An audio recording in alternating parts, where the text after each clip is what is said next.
the Divorced Girl Smiling Podcast with your host, Jackie Pilosoff. No one should have to go through a divorce feeling alone and isolated. The Divorced Girl Smiling Podcast is a production of Divorced Girl Smiling, where every show is 30 minutes aimed to empower you, help you feel validated and understood, and connect you with some of the best divorce professionals in the industry. So grab a cup of coffee or a glass of wine and start smiling as you join us right now for the Divorced Girl Smiling Podcast. Heard everywhere podcasts can be found and always at divorcedgirlsmiling.com. Before we get started, I want to tell you about a couple of Divorced Girl Smiling trusted professionals who I think you're going to appreciate knowing about. The first one is divorce attorney Ardenae Fox.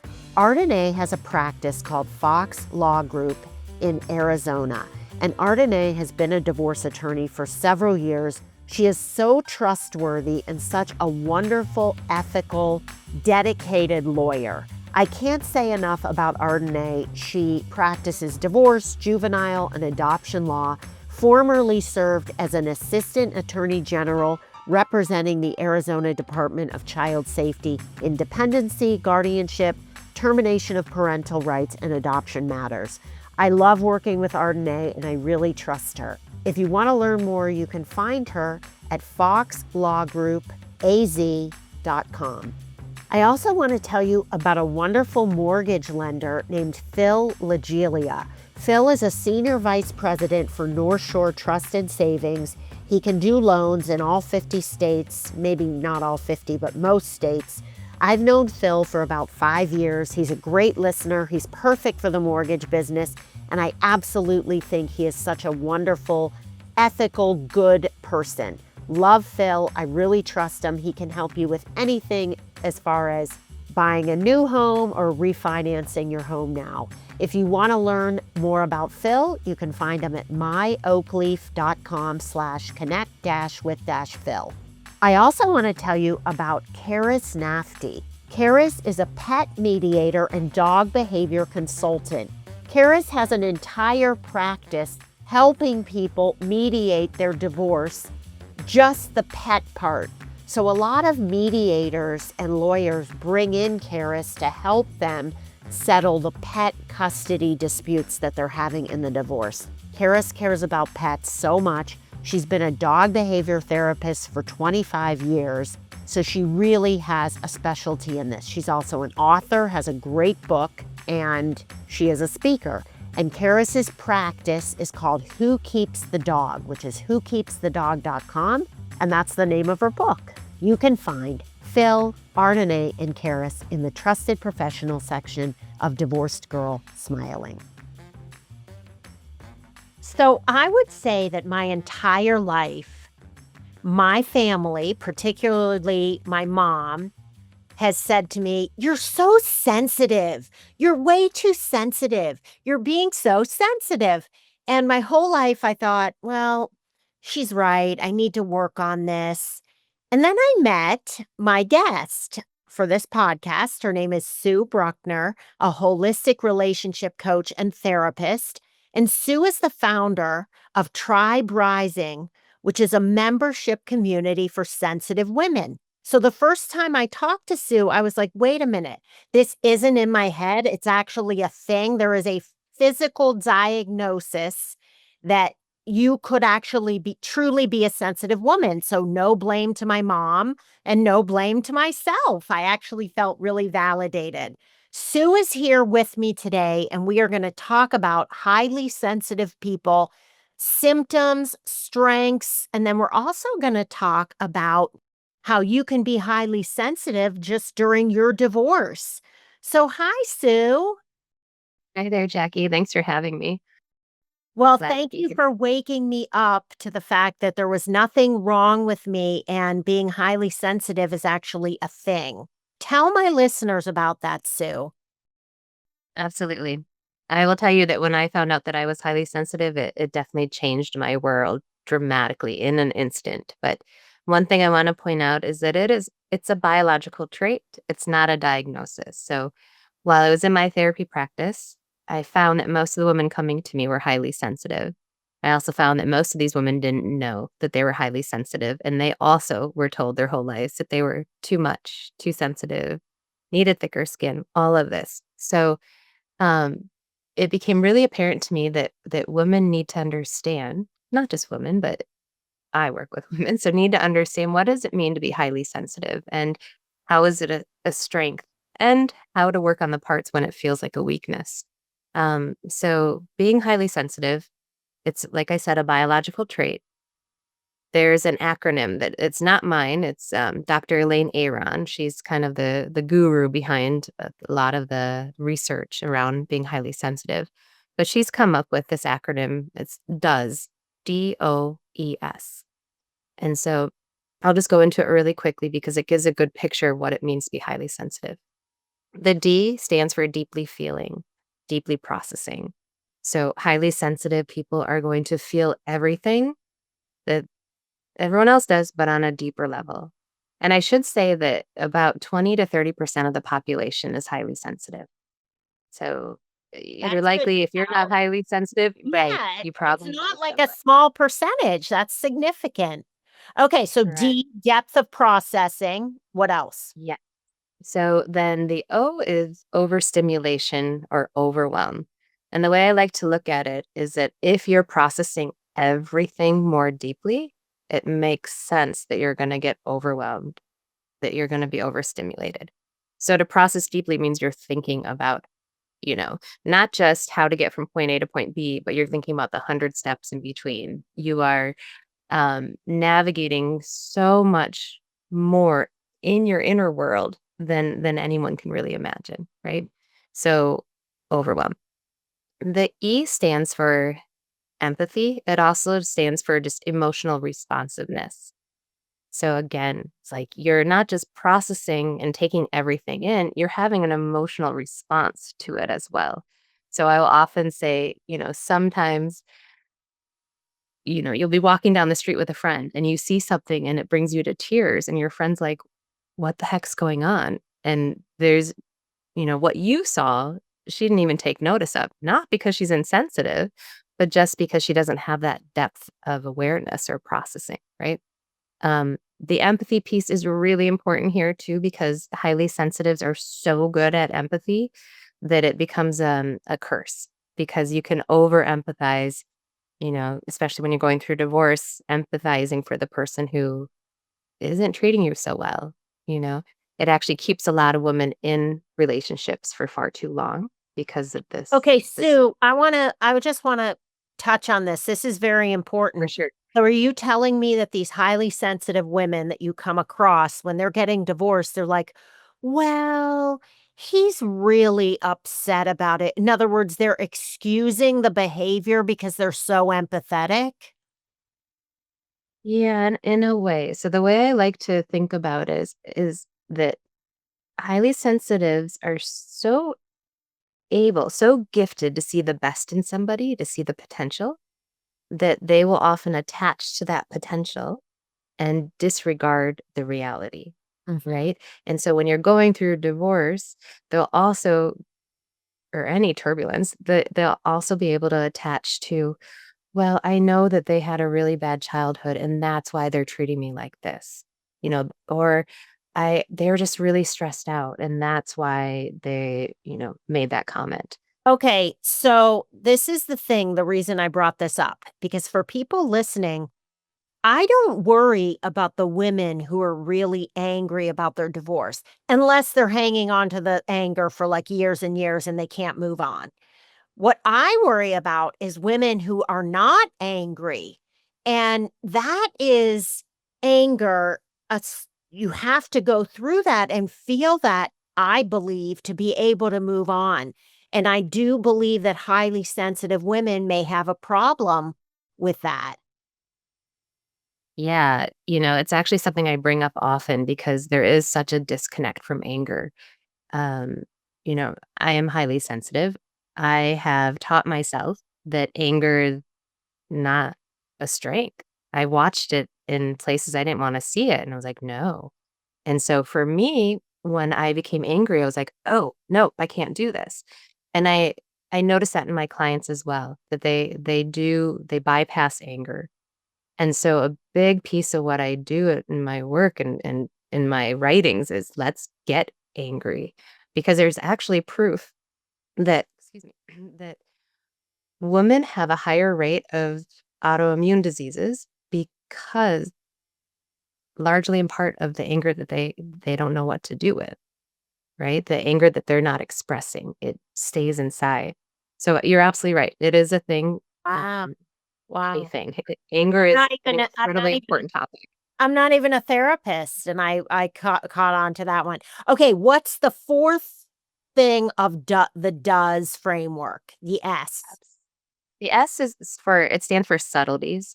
It means that the highly sensitive is really attuned, kind of hyper attuned to any nuances. So that could be someone's mood. Someone you can walk into a room and know, oh my gosh, that person's in a bad mood. Or say your partner, your ex, comes into the door or comes into the room and you know that even though they're not saying it, there's something totally stirred up in them. It also goes to subtleties of, I will often hear people say, I know that someone moved something in the office. It's really silly, but it's just like they're so attuned to what's around them that they notice when things are just a little bit different, a little bit shifted, um, which can be a drain to the energy. You're listening to the Divorced Girl Smiling podcast. My name is Jackie Pilosoff, and I'm your host. And today we're talking about the highly sensitive person. We're giving symptoms and strengths. My guest is Sue Bruckner, a holistic relationship coach and founder of Tribe Rising, which is Sue's community for sensitive women that you can actually get involved in, join, have support groups. And Sue also offers individual coaching for people who are highly sensitive. We're going to take a short break. And when we come back, we are going to talk about the strengths and why being a highly sensitive person is a good thing. And then get into more of the divorce element of this and how you can be highly sensitive when you're going through a divorce. We'll be right back. Trina Knudsen has a passion for helping kids. She always has. She's worked for the Child in Need of Care Division for her district attorney's office, and she's held jobs such as a foster care social worker, a juvenile correction officer, a case manager, and a truancy diversion officer. Trina is a licensed social worker, a divorce attorney, a certified mediator, a parenting coordinator, and a domestic case manager. Oh, she's also a certified divorce coach and a conflict management coach. So when I heard that Trina had a co-parenting program called BEH2O, I knew it was going to be something special. BEH2O is aimed to empower, strengthen, and transform co-parenting relationships. It's an online course for parents who want not just what is best for the kids, but what is best for their lives too.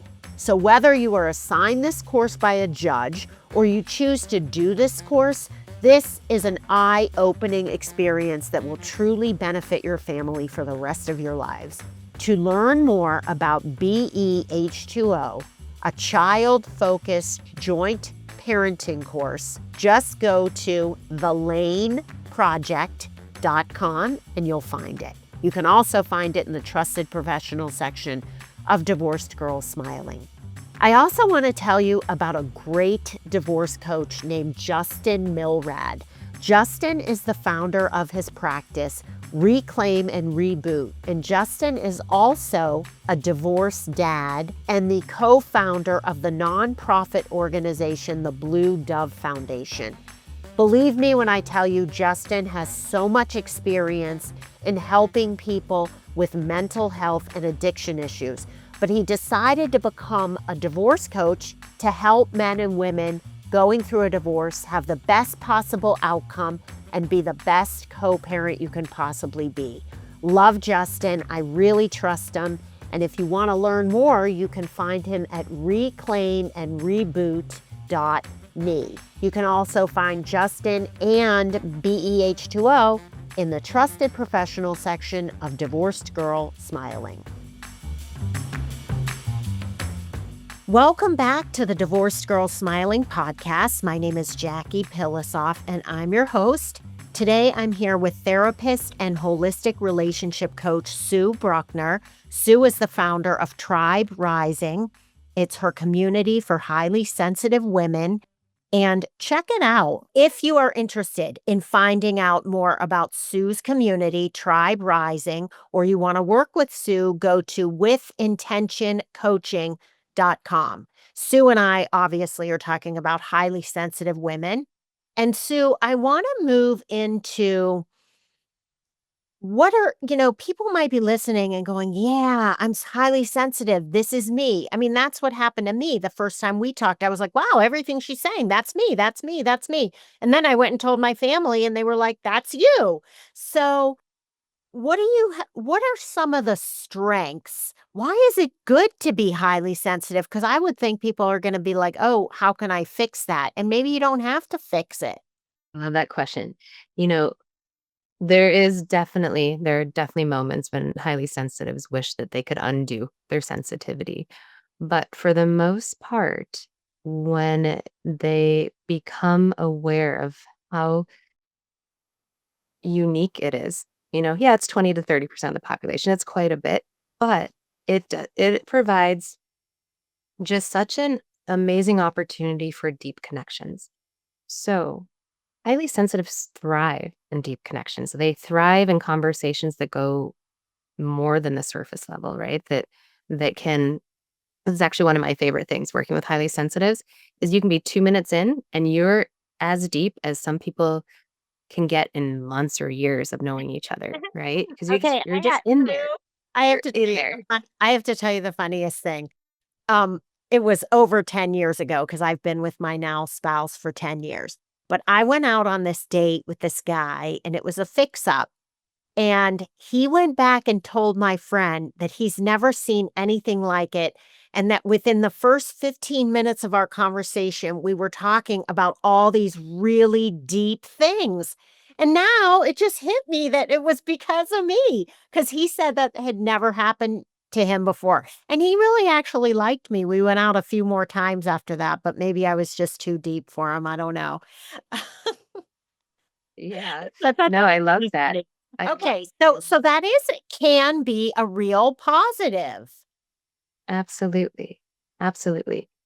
The things that I hear often from clients, and yes, I am a therapist, but this was even well before I entered into the therapy world, is just that being around people who are highly sensitive, being around me it calms people.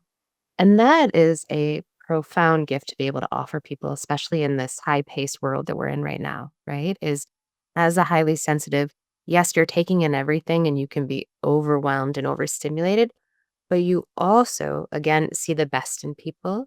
You also can just, tap into the nuances of whatever's going on and create a really safe place for people. And that's an incredible strength of being highly sensitive. So how does a highly sensitive person calm someone? Give me an example. Well, just by seeing them, by listening, right? That is something that's not really offered in this very often, where you get someone who's just going to absolutely listen.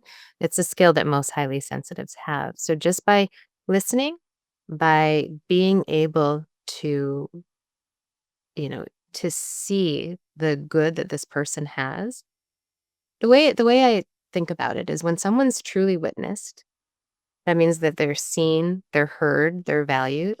Their whole system calms down. They don't have to hide. And that maybe it's a little bit esoteric in how I'm describing it, but it is the experience of many people when they're connecting with a highly sensitive person is they're just like, whoa, I can tell you anything. I can go deep. I can share my soul and it feels safe. I'm not going to say that's every highly sensitive person, but it is So when you're really in tune with it, it's something you can offer. so if someone's listening to this and people say that to you a lot, you might consider that you're a highly sensitive person. Are there any other benefits? Because I want to move on to common misconceptions about sensitive women. Any other benefits?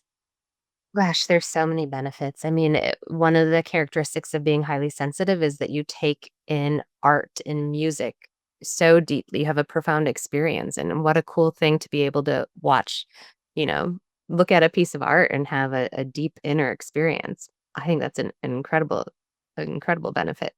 Now, Sue, do you help people if they say, wait a minute, I'm listening to this and I want to be more sensitive? Should they join your group for that? Not necessarily the tribe rising group, but I would love to have a conversation because there are definitely, I love to support people who love highly sensitive people, right? Mhm. So it's people who are like, wait, I might not be this biological trait, but I know people like that, or I want to communicate better with people like that. How can I? And I would love to be a guide for that too.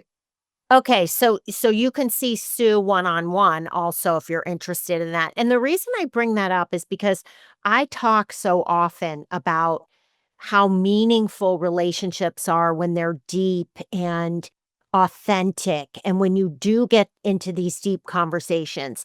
And I would think that would be something that people might want, especially coming out of a divorce and saying, I never really felt connected. I wish I had deeper connections with my friends and close family and close friends and my next spouse. How do I do that? And so I think that's one of the best things about being highly sensitive. All right, Mm, let's yeah. move on to misconceptions. So you in your article that you wrote on Divorce Girl Smiling, you listed 4 misconceptions. I'm going to read them and then you explain. So the first one is all highly sensitive women are introverts. Well, that's not me. It is me, but no, it is definitely not. It's not you. And no, I think we often think, oh, I can't be an extrovert and highly sensitive, but absolutely, there are many extroverted, highly sensitive people. And maybe this is your experience, I'm not sure, but the ones that I know, they often they do need that time to decompress and to be by themselves, but they also do thrive on great deep connections and conversations and activity. Sue, you know me really well. Okay, next one is this is a myth. Sensitive women are too emotional and fragile. Well, that's not me either. Maybe too emotional, but definitely not fragile. You know, this is a myth, such a myth. Unfortunately, so many sensitive women take it as their truth because, again, that's what they've been told always, right? Get thicker skin. Oh, I was just teasing. Oh, you're too sensitive. Stop crying. All these things that make them think that they are wrong, that they are too emotional, that they're weak or broken. And in fact, it's their biological wiring. There's brain scans that show that parts of the brain show up more strongly for highly sensitive. They experience things more strongly, right? You can't undo that. That's the way that you are. So Okay, myth number 3, sensitive women aren't fun or spontaneous. such a myth, right? Um, a lot of times, because highly sensitive women do have a unique set of needs in relationships with friends, family, partners, that they can start to feel like a burden. And if they're partnered with the wrong person, and I haven't said this yet, but I think most of us know that we often partner with people who repeat the messages we've been hearing all along. So often sensitive women are with people who are going to say, "You're no fun. You take everything so seriously. Lighten up." But in fact, highly sensitives, when they feel safe, can be wildly spontaneous and wildly fun. I will say, my caveat there is that fun sometimes looks different, right? As a highly sensitive, I have a deep inner world. My inner world, it's always fun in there. Not always, but often fun in there. But when I go to describe what my day was like, you can't really describe that, right? And so what I'm trying to get at is that sometimes I'll be like, "Yes, I went to the store and this happened and that happened," and the person just maybe looks at me. I'm like, "But you have no idea how cool it was in my head experiencing everything, witnessing the people over there having their conversation," Anyway, my point is that Ooh, that again sounds a lot yeah. like me. Okay, this is great. I want to ask you about people getting divorced. Like when people are getting divorced, they'll often say to me, I'm divorcing a narcissist. That's like the first thing out of their mouth. Hi, my name's so and so. I'm getting divorced. My husband's a narcissist. And I would be willing to bet less than 10% are true narcissists or haven't been diagnosed, even less. Now, the reason that they think that their husbands are narcissists is because everyone's narcissistic when you're getting divorced. It's all about you. You can only think about yourself. I remember when I was getting divorced, I never asked my friends, "How's it going? How's your relationship with your husband?" Nothing. It was all about me. Yes, I was a narcissist probably for the first 6 to 12 months of my divorce. So, don't you think the same thing can be said for being sensitive? Somebody can be a not be a highly sensitive person, but when they're getting divorced, they become highly sensitive, maybe more than they normally would be. yeah, I think there's a case there. And part of me wants to, you know, because it's a biological trait, it's not something that someone is going to all of a sudden become.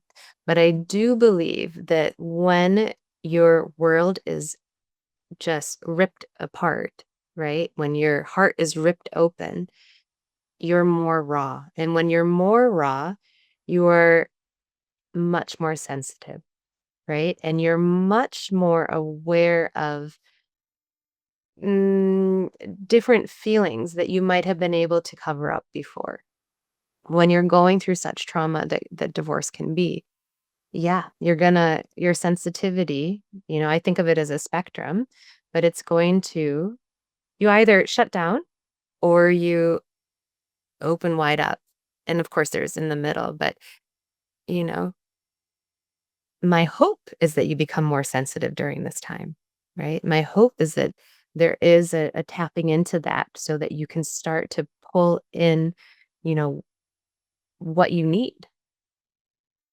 Okay, Sue, we are almost out of time, but I want you to tell the listeners, if you don't mind, a little bit about what goes on in the Tribe Rising community. Why would somebody want to join that and what can they expect?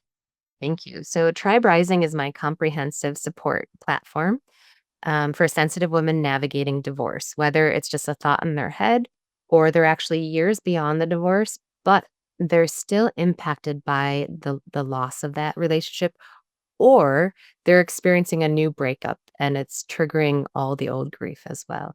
So, Tribe Rising, I have individual support, group support, and community support. So the community support it's called Rising Circle. It is just a beautiful place where sensitive women can come and really witness each other, have expert-led support programs, but really it's like sisterhood, right? And then my individual programs is more, this is you and me. Let's really get through this. Let's create a really individualized program. Let's give you the support that your sensitive soul needs as you go through this process. Um, it's my heart. I love Tribe Rising so much. I would love to share it with anybody who wants to know more.